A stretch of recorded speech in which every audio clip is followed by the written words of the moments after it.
तो सर राजस्थान में हनुमान बेनीवाल भी शांत है, जैसे केजरीवाल का जो उफान था वो भी शांत है।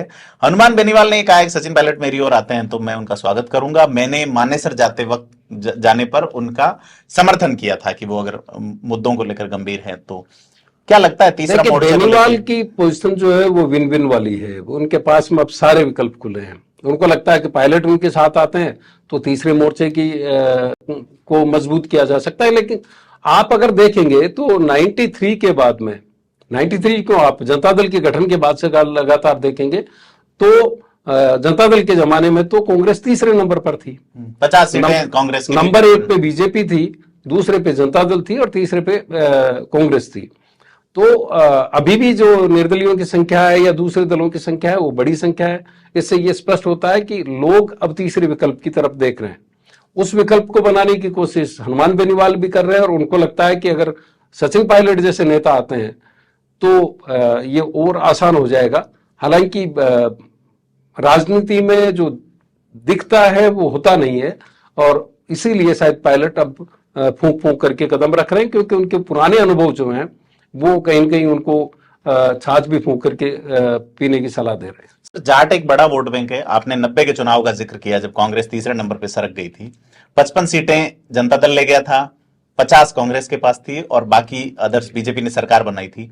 उस समय जनता दल के जो लीडर थे वो अपने जमाने के बड़े जाट नेता जो आजकल उपराष्ट्रपति हैं भारत के, जगदीप धनखड़ थे यहां से। हालांकि उन्होंने विधानसभा का चुनाव नहीं लड़ा था, वो उस समय लोकसभा में सांसद थे। लोकसभा में 1989 में झुंझुनू से वो जनता दल में नेतृत्व वो कर रहे थे राजस्थान से। तो हनुमान बेनीवाल के पास भी एक बड़ा वोट बैंक है, जाट वोट बैंक। तो क्या तीसरा मोर्चा काफी प्रभावी हो सकता है इस चुनाव में? देखिए, जनता दल का नेतृत्व की अगर बात करें तो जनता दल का नेतृत्व उस वक्त कर रहे थे नाथुराम मिर्धा और कल्याण सिंह कालवी जी।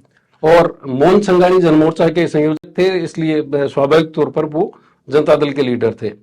पहली बार जगदीप धनखड़ ने राजनीतिक जीवन में प्रवेश किया और वो पहली बार में चुनाव जीते और केंद्र सरकार में मंत्री बने और उन्होंने अपनी उपयोगिता साबित करके जो ताऊ है देवीलाल, उनके वो सबसे करीबी बने जी। और वहां से उन्होंने राजनीतिक सफर शुरू किया और अब वो उपराष्ट्रपति तक पहुंचे हैं। तो नाथुराम मिर्धा का जो कद था उस कद को बेनीवाल छू पाएंगे ये मुझे नहीं लगता है, क्योंकि नाथुराम मिर्धा की अपनी एक शैली थी राजनीतिक। उस समय ज्यादा विकल्प भी नहीं थे लोगों के पास। और नाथुराम मिर्धा जो है रामनिवास मिर्धा भी उस वक्त एक बड़े नेता थे, परशुराम मदेरणा बड़े नेता थे और नाथुराम मिर्धा ने तो बाकायदा चैलेंज करके परशुराम मदेरणा को उनके इलाके में चुनाव हरा दिया था। भोपालगढ़ में नारायण बेड़ा उनके उम्मीदवार बने जनता दल के और वो चुनाव हार गए। तो उससे उन्होंने अपना कद साबित किया था। बेनीवाल को भी बड़ी दूरी तय करनी है। उनकी लोक शैली वही है जो नाथुराम मिर्धा की होती थी। उसी अंदाज में वो अपील करते हैं, उसी अंदाज में वो एक कास्ट को टारगेट करते हैं जरूरत पड़ने पर, ताकि वोट बने। एक जमाने में नाथुराम मिर्धा भी इसी तरह से करते थे। तो उनका जो लाइन ऑफ एक्शन है वो उसी रास्ते पर है और वो पूरे राजस्थान में जिस तरह से दौरे कर रहे हैं, निश्चित रूप से उनकी कोशिश होगी कि वो अपने प्रभाव को बढ़ा सके। जहां तक वोट बैंक की बात है, यहाँ के वोट बैंक को देखेंगे तो आप अलग अलग हिस्सों में अलग अलग जाति के प्रभाव है और वहां पर उन जातियों की जो नेता है उनका अपना प्रभाव क्षेत्र है, उसमें वो कितना अपील कर पाते हैं वो देखने वाली बात होगी। इसलिए उनको लगता है कि पायलट अगर आ जाते हैं तो ये बड़ी जीत होगी, एक थर्ड फ्रंट और ज्यादा मजबूत हो सकता है। राजस्थान के खास राजनीतिक पहलुओं और खबरों से रूबरू होने के लिए सब्सक्राइब करें थिंक 360 को और नोटिफिकेशन बेल आइकन भी प्रेस करें। धन्यवाद।